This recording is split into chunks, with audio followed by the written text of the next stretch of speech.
Welcome back to the channel and welcome back to another edition of Where I Went Wrong. In this edition, I'll be doing Where I Went Wrong, UFC Vegas 44, or you can say UFC Fight Night, Font versus Aldo. So first off, went 6-7. Secondly, I'm on the road driving, so my eyes diverted right now. They're not even on you, we're not even on the camera. We're not connected eye to eye right now, but yeah.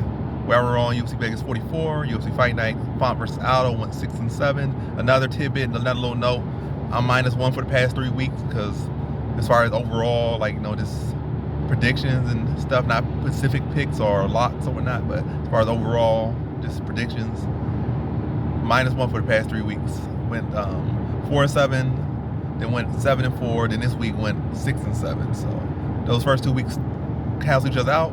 Then this week made it a -1, but these next couple weeks, I'm really just going to go in and kill it. I'm really going to kill this week. Like, flat out, I'm going to kill it. But yeah. On the road again, but now to the Where I Went Wrong. Again, it's going to be another week where I'm not really going to focus. I'm not going to focus at all on where I went right. I feel like a lot went right, a lot went wrong, a lot was learned, a lot of stuff still like not a lot to really learn from. But yeah. So the first fight was like Vince Morales versus Louis Smoker. The fight lasted like a minute or so. Didn't really get to play out. Smoker got knocked out. TK, all I can say is again, Smoker's inconsistent. And we still don't know quite how good Vince Morales is. We see him get picked apart by Chris Gutierrez. We see him do this, we see him do that.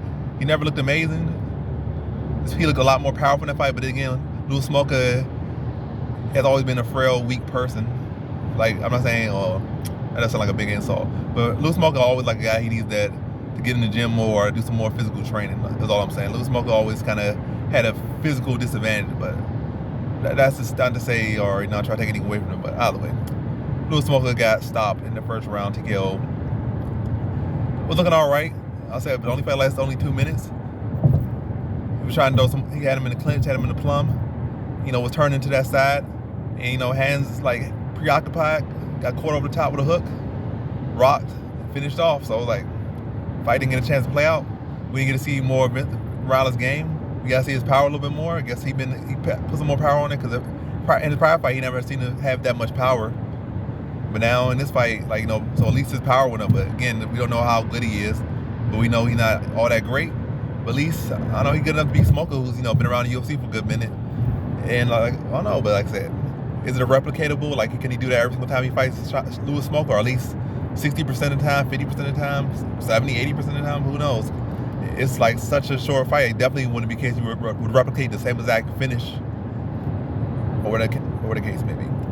A TKO maybe, but either way, can't really gain too much from that one. And I felt like going in with that prediction, I went with the guy with more experience. I went with the guy with I got this one wrong. I went with the guy with more experience inside the UFC, more threats, and I thought that would be it. So in the case where I don't really know how good one guy is, and also he has not been doing all that great himself as far as Vince Morales, I'll lead to the guy that been around, has accomplished some things in the division, accomplished some things in the sport, and had the experience to back it and whatnot. So I thought he would win. So I can't feel wrong about picking him.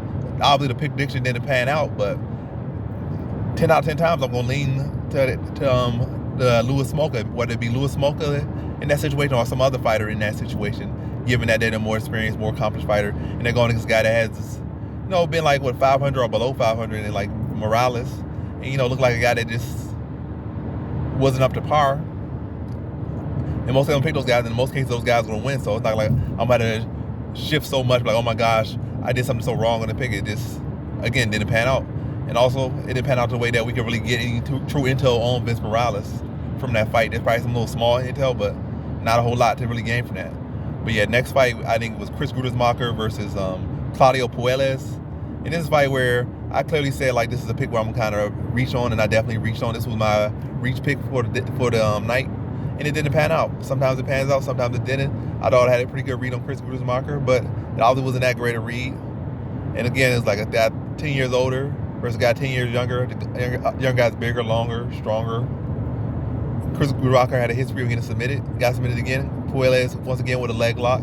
That's seemed to be his go-to submission. At least when somebody's hurting him on the feet, that's where he goes to. Or hurting him in general, that's where he goes to. He goes to the heel hook.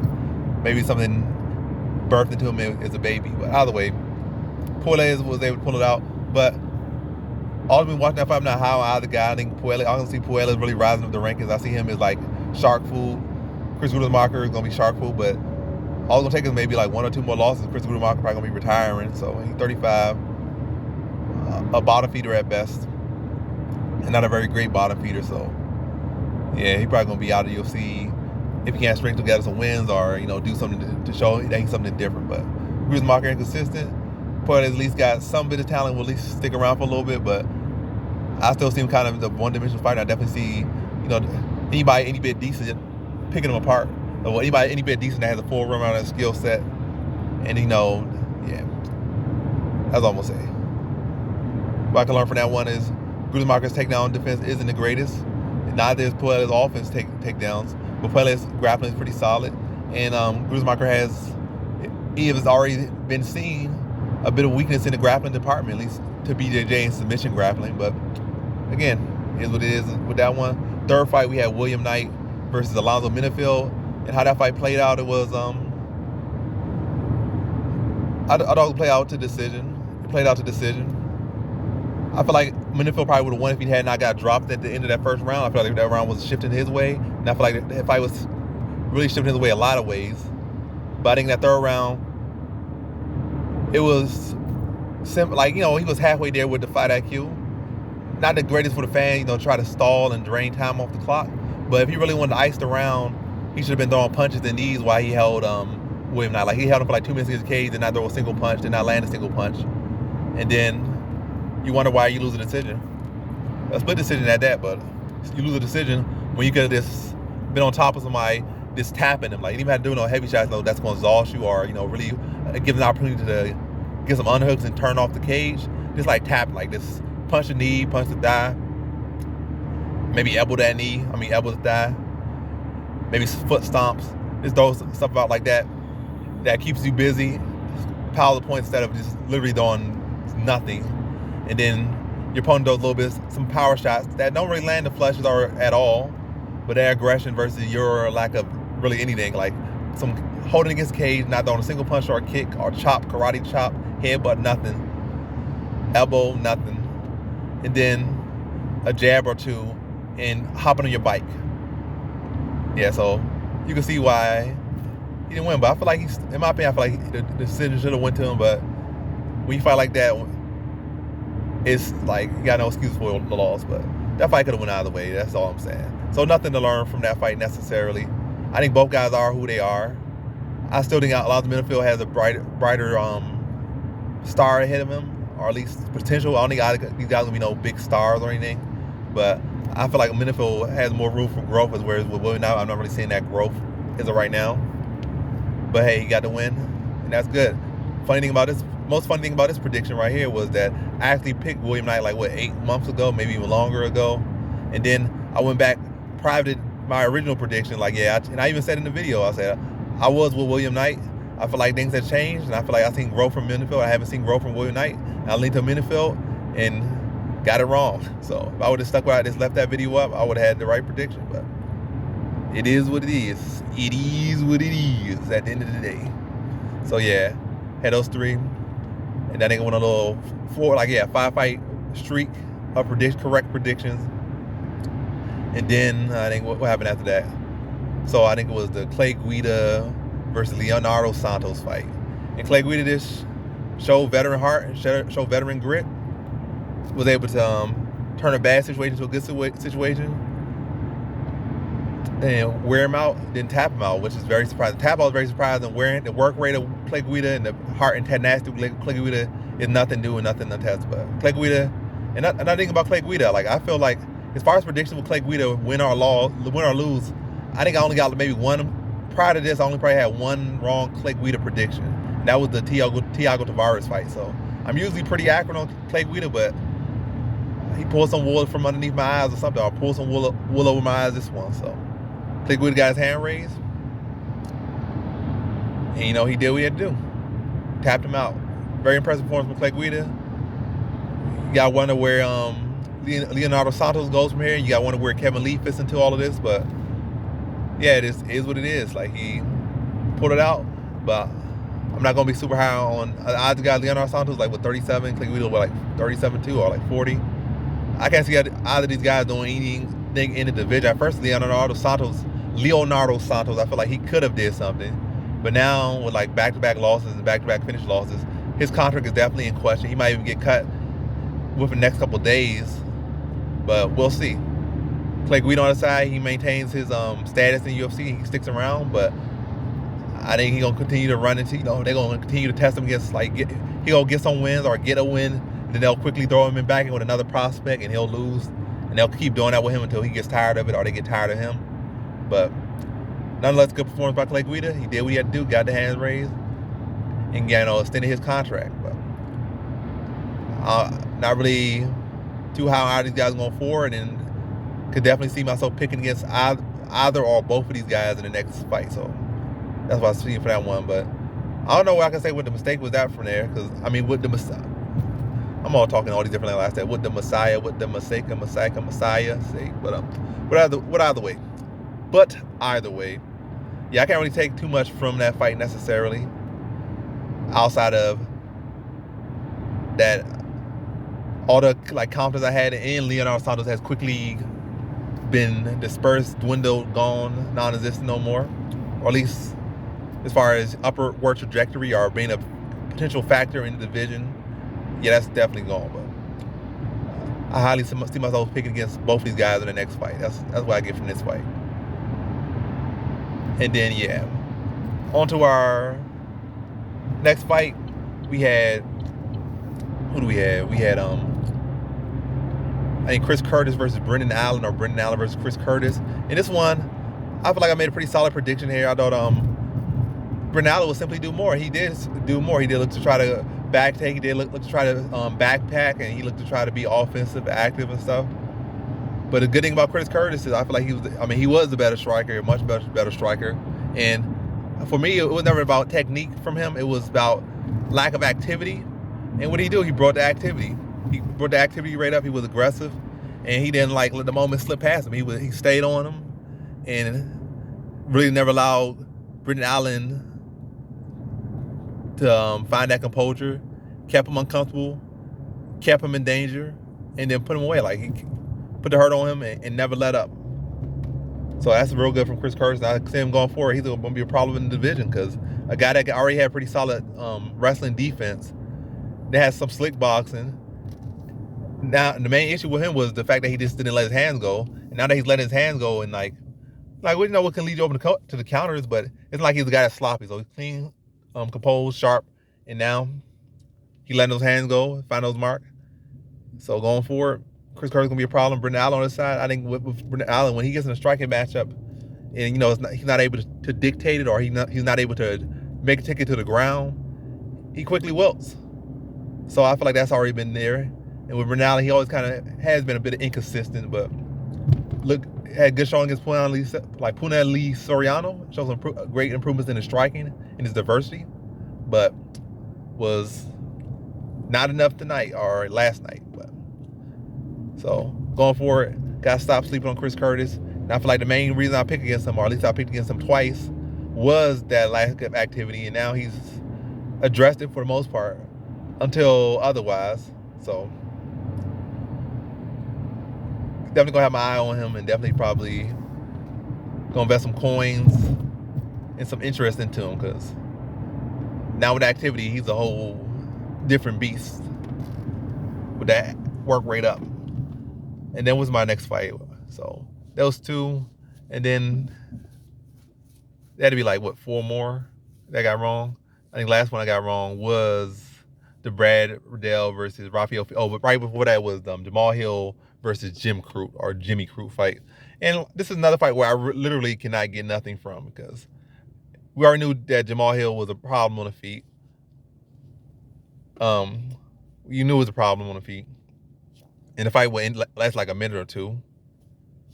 So there was no fluke about it, but it's not like he showed any more improvements in his takedown defense or grappling. It showed like no real improvement. He just showed what we already known, but an impressive performance nonetheless. I feel like Jimmy Crute fought pretty sloppy in this one. Even after getting dropped, he went back to loading up and swinging wide shots. And Jamal Hill made him pay first and the second time. So, like, I don't know. That kind of reminded me of Jimmy Crute, the one I saw in the Contender Series, like his first Contender Series fight, or his only Contender Series fight, where he just looked so raw and unpolished on the feet, but he was like, this big young talent. He's getting tagged up, like looking like a big punching bag, big lurch, and eventually was just able to find a way to win. That's what we look like a big unpolished lurch. And Jamal Hill just was cleaner, polished, and taking advantage of those wide open opportunities that he was presenting to him and put him out in that first round. That was good from Jamal Hill, but again, it didn't show me no will around this. And I lean to Jimmy Crute. I feel like both guys were solid. Both guys were bright, talented prospects or contenders, whatever you want to call them. But Jimmy Crute was the more well-rounded one. Both young, both talented. Like I said, both young, both talented. Both guys had bright prospects.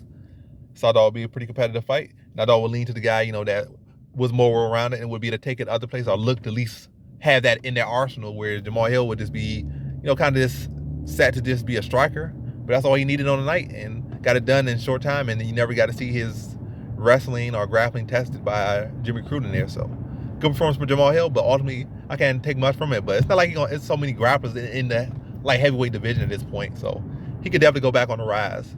And I feel like he can avenge his loss to Paul Craig. Just don't try to take it to the ground this time, and he can make quick work of Paul Craig, I feel. But yeah, but who knows? He might go back in there and try to test his grappling again. Like, yeah, I got my arm snapped, but let me try that again. But I don't think he will, and it'd be smart of him not to do that. But again, this fight really improved. Nothing that hasn't already been known. But I feel like comfortable with my prediction. Like I said, with a prediction like this, I would lean to the same way no matter what. Like, I could say this, I make a mistake here, I'm gonna change this, I'm gonna change that. But 9 times out of 10, I'm gonna lean to the guy that's like Paul, like on paper or whatnot, like that is like Jimmy Crute. That is, the more in the tight matchup, the guy that's more around it, who will take it in most places. In most cases, those fighters will win and prevail. And it was not like there was such great intel that would say that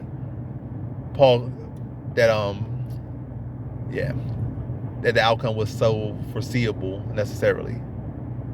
And yeah, now to our main event, we had in the I'm not even going with the whole division. This is not a prediction video. This is where I went wrong. But yeah, the final fight I went wrong on was Brad Riddell versus Rafael Fiziev.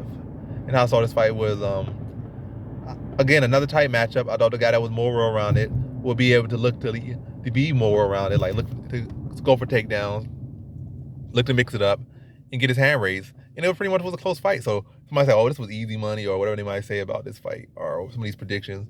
It really wasn't that easy, because the fight was neck and neck. And if I think Riddell got a takedown in the third round, you got maybe like another takedown, maybe got some more control time on that third takedown, or on another takedown that round, and it went to a decision, all likelihood he would have got his hand raised. So it was a very tight matchup. But ultimately, Fiziev was able to land that spinning hook kick or spinning roundhouse kick, and no need for the judges. So fight was playing out just how I was expected to. Very close, very tight, very technical. 2 high-level strikers, 2 world-class kickboxers. But one of those kickboxers had, a much more fleshed out wrestling game and much more active with it, and a much more rounded out mixed martial artist. But ultimately, the one who was able to put the dagger in and was able to, come together with their master plan and put it together and, pull through it and, follow it to success was Rafael Fiziev. So I'm not mad at that prediction. It just, like I said, it just didn't fall down. It was like, and I had a couple of these fights where, I was so close with the prediction, but it just didn't fall through. Like last round, they get stopped or something, or there's a decision just don't go their way or something like that. I had a lot of fights where, like, I feel like I was pretty spot on, played out how I played out, but I played out how I predicted it, but ultimately the end result was not what I, predicted. Like, fight plays out how I predict, but end result is not what I predict in some of these fights. But nonetheless, I'm not going to get so discouraged and I'll be trying to just throw out and re-scrap my whole process. But because, like I said, ultimately the odds favor, the chances and the logic favors my logic. It favors my process in matchups that are, tight like that, where guys, pretty much could cancel out some of them, really a lot of times, their best tools, and then another guy can not only cancel out their best tool, but they have a tool where maybe the other guy's weak at, or at least where the other guy isn't really as active with or is comfortable in the area. So you typically gonna, like I said, lean to the guy that, like I said, has that other avenue, that other path to victory, or that other tool. But yeah, didn't pan out. Went 6-7, but there's always another week. If I didn't go for it for the rest of the year, I'm going to be maybe more safe. I'm gonna have, like, I feel like I'm already in pretty safe, to be honest, because I do kind of have like maybe 1 or 2 picks that maybe a little bit reached. The other picks kind of be more stick to logic, still stick to the basics. But yeah, I guess you'll see coming forward what I'm gonna do for those next couple cards. But I think I'm gonna kill these next couple cards. Like, I legit think I'm gonna kill these next couple cards. That's like the last couple fights cards of the year. Yeah, but back to the where I went wrong. Final recap I'm just gonna do for the Aldo versus Font fight. And this fight is a fight I went right on, minus a stoppage. There was no stoppage, but I feel like Aldo could have stopped it potentially, but there was no need for him to stop it. Like, I feel like he could have stopped it, but sometimes when you try to force the stoppage, you yourself get stopped. But Aldo did what he had to do for the clean, composed fight, and he dropped Font like twice in that one, picked him apart. It would land the heavier, flusher shots. They would chew that leg up. And I feel like striking in the whole battle played out just like I thought it would and could. And it, solid prediction right there. Just minus, not a third round TKO, but a decision. So it was a good fight, good performance of Aldo. But ultimately, Aldo, I feel like Aldo's going to lose to Piotr Jan. At this point in his career, he'll lose to Piotr Jan every single time he fights him. So I guess he's just rushing back to another loss, which is not good. I think Corey Sandhagen will all likelihood beat him. They fight. I don't think TJ Dillashaw would beat him, but I definitely think that Piotr Jan beats him, and there's a good chance that Sandhagen beats him. So there's not really much for him at the top of the division. Like, it's good to get wins back. It's good to be on the streak again, but I don't think he really got nothing for Yan. Like, I just feel like he still gonna have that questionable cardio, some other questionable things going there. Yan ultimately gonna be able to figure him out and start to outlast him, then take advantage of him once he get tired. As far as Ralph Font, I feel like Font's pretty predictable, and I feel like he's reached, I guess, his peak at this point. I can see him potentially making to a title shot in some way, or getting back on the streak again. But I don't think he's ever gonna be evolved to really be a threat to the upper echelon guy. I don't see him evolving to be a threat for Sandhagen. I don't see him evolving to be a threat for like Jan. I see Aldo still beating him again if they fight in a couple years. Well, maybe not in a couple years, but like within a year time they fight again. I think Aldo beats him. So yeah, I can't really be too much on either of these guys going forward, at least as far as title aspirations. Like, I think Aldo comes when he comes for it. He'll go pocket some more wins. He's still in good shape. He's doing great things for himself. But all that being said, I don't really see a title belt in his future. Like, I feel like he already has lived out his glory. Right now it's just the epilogue, and he's piling up some wins in the credit screen and some losses. But yeah, nonetheless, great performance from Aldo. Always love to see Aldo win. A true legend of the game. One of the top greatest pound-for-pound fighters of all time. With like top 10 or something like that. No, in fact, at the very least, top 10.